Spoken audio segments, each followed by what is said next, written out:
Pour sa première sortie dans cette 22e édition de la Coupe du Monde, le Sénégal fera face à une institution du football mondial, les Pays-Bas. Une grande nation de football dont la philosophie de jeu s'est exportée au-delà des 40 000 km² de superficie sur lesquelles le pays s'étend, pour se répandre telle une déferlante sur toute la planète football. Si les Anglais ont inventé ce sport si populaire, les Néerlandais l'ont quant à eux complètement révolutionné. En effet, au début des années 1970, un technicien hollandais du nom de Rinus Michels met en place un tout nouveau principe de jeu jusque-là jamais vu, le football total, qui se caractérise en premier lieu par un pressing très intense lancé par toute l'équipe. Un jeu ultra-offensif basé sur la possession, les mouvements, les permutations, mais surtout le dépassement de fonctions. Car avant, défenseur, milieu, attaquant, tout le monde restait cantonné à son poste.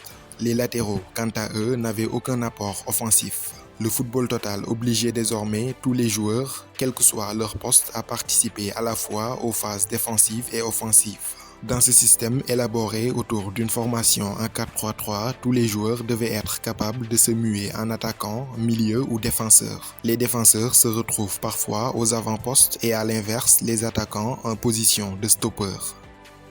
Grâce à cette révolution footballistique enclenchée par Rinus Michels, l'Ajax régnera sans partage en Europe dans les années 70, avec notamment 3 Coupes d'Europe consécutives en 1971, 1972 et 1973. 3 belles épopées où l'efficacité de ce système a été particulièrement mise en lumière.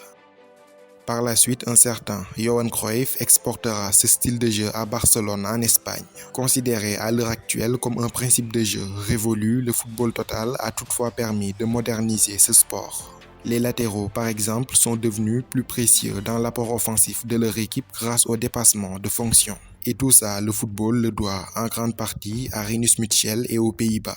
La Hollande, c'est aussi l'art de révolutionner le football sans pour autant en tirer les fruits. En dépit d'une incroyable culture footballistique, les Bataves ne feront toutefois pas de jaloux niveau palmarès, puisqu'ils n'ont jamais remporté une seule Coupe du Monde de leur histoire. En 1974, ils sont finalistes malheureux face à la République fédérale d'Allemagne. 4 ans plus tard, en 1978, rebelote, nouvelle défaite en finale face à l'Argentine cette fois-ci. Mais à défaut de monter sur le toit du monde, les Pays-Bas dictent leurs lois au vieux continent en 1988 en s'adjugeant la Coupe d'Europe. En 2010, la très talentueuse génération des Arjen Robben, Wesley Sneijder, Robin van Persie, Klaas-Jan Huntelaar ou encore Raphaël van der Vaart se retrouvent à nouveau en finale lors du mondial en Afrique du Sud. Un but signé Andrés Iniesta brisait à nouveau le rêve de sacre.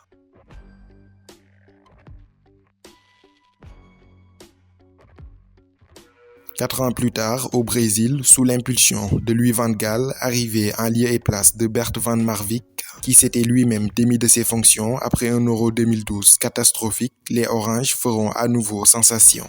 Avec une génération nettement plus rajeunie, amenée par les Jorginho Wijnaldum, Memphis Depay, Daley Blind, et guidée par les anciens dont Arjen Robben, Wesley Sneijder et Robin van Persie, ils seront à nouveau dans le dernier carré de la Coupe du Monde. Mais verront encore une fois le rêve s'effondrer en demi au tir au but face à l'Albiceleste de Léo Messi.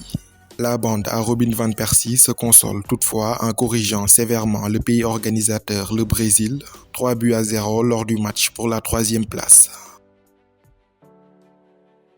Après 2014, la sélection bascule dans une spirale négative. Non qualifiés à l'Euro 2016 en France, ils seront également absents de la Coupe du Monde 2018. De retour à l'Euro 2021, il réalise un début de tournoi canon avec 3 succès en phase de poule notamment. Mais la compétition se termine par une nouvelle désillusion en 8e de finale face à la République tchèque 2-0. Suite à cette nouvelle déconvenue, Frank de Boer est limogé et Louis van Gaal, 69 ans, reprend les rênes de la sélection. Et ce pour la 3e fois après 2000, 2001 et 2012-2014. Son arrivée a eu des effets immédiats puisque les Oranges avaient aligné 15 matchs sans défaite, dont 11 victoires avec un système en 3-4-3. Capables d'alterner jeu de possession et attaque rapide, les Néerlandais sont une formation hybride et déstabilisante pour l'adversaire. Toutefois, l'ancien coach de Manchester United quittera son poste après la Coupe du Monde pour des raisons de santé. Son remplaçant est déjà connu, ce sera Ronald Koeman. 8e au classement FIFA, le joueur le plus capé de l'histoire de la sélection néerlandaise, c'est Wesley Sneijder avec 134 sélections, tandis que Robin van Persie en est le meilleur buteur du haut de ses 50 réalisations.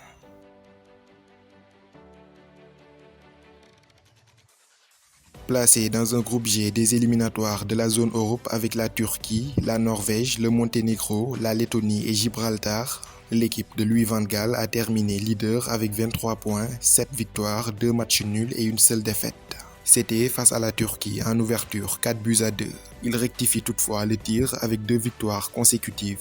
Contre la Lettonie, 2-0 et un sanglant 7-0 face à Gibraltar. Tenu en échec par la Norvège lors de la 4e journée, les Pays-Bas écrasent littéralement Monténégro 4-0 lors du match suivant, avant d'en faire de même face à la Turquie 6-1. Triomphant à nouveau de la Lettonie 1-0 et de Gibraltar 6-0 lors des 7e et 8e journées, ils font match nul 2-2 au Monténégro et finissent en beauté 2-0 devant la Norvège. En 10 matchs seulement, les Oranges ont inscrit 33 buts, une véritable masterclass offensive.